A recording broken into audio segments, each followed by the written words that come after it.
Hi, I'm Patricia Goodman of patriciagoodman.com, and I wanted to thank you for stopping by to watch this video. You may have noticed that the title of the video is, What am I doing for the rest of my life? Now, that's a question that those of us who are either baby boomers or in the early years of the Gen X generation have been doing a lot of asking these days. There are very few people among my family and friends that haven't been downsized from at least one job. And when you leave one job and you're not sure of the next job you'll be going to, you do an awful lot of soul searching. I know that because I'm someone who has had to reinvent myself twice over the last 10 years. So I wanted to share my journey with you, as well as the lessons that I've learned as I've answered that question for myself. What am I doing with the rest of my life?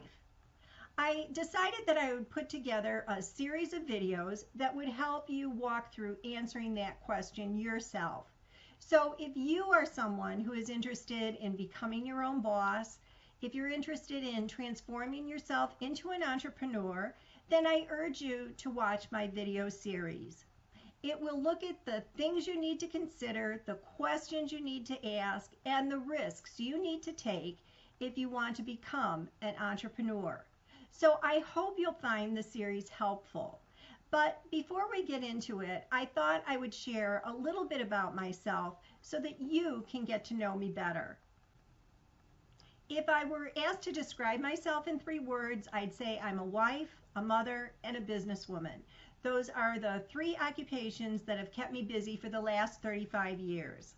I live in the Midwest. I'm a true Chicagoan, having been born and raised in Chicago, and I still live in the Chicagoland area today with my family. I come from a middle-class background where our family vacations every year we're spending a week in either northern Wisconsin or northern Minnesota fishing. I have 2 sisters, and even though we were all girls, my dad was definitely determined to make good fishermen of us, and I do think he succeeded in that. Even today, on a warm summer day, if we have the chance, my sisters and I will go out on the lake for a day of fishing. This next fact I never really talk about, but it is something I live with every day, and it did impact the way I saw myself, and it was something I needed to overcome. When I was 8 years old, I was diagnosed with scoliosis, which is curvature of the spine, and as a result, I wore a back brace from the time I was 8 until I was 16 years old. I had spinal surgery at the age of 13. Now, my back brace was very cumbersome and it was very visible. It covered my entire torso and it went all the way up under my chin. So it was definitely something that people could see. It prevented me from doing any type of sports activity. It prevented me from doing even a regular gym class at school. And as a result of that, I felt like I was always standing on the sidelines, like I was really more of a spectator and not part of something that was bigger. My parents were always very encouraging. They told me that everything happens for a reason, and I do believe that to this day.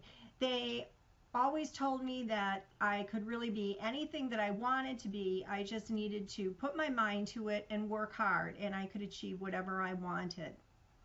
I decided that I would go out of state to go to college, and when I left home, I discovered that I not only left my back brace behind, but I also left behind that feeling of standing on the sidelines. And I discovered throughout my college years and then into adulthood that I actually had developed an inner strength, a strength that would be able to help me in times that were more difficult, and a strength that I could draw on in both my personal and professional life when I needed to. I only share that part of my history with you because we all have things in life that we need to overcome. But as long as you have the right mindset, you're able to meet your challenges head on, and you're able to accomplish more than you ever thought possible. So I'll wrap up this introduction video, and in the next video I'll talk about the 6 key steps you need to consider if you're thinking about becoming an entrepreneur.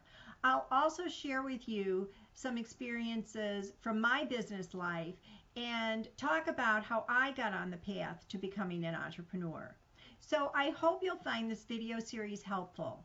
I enjoy speaking with you. I'm Patricia Goodman. Take care.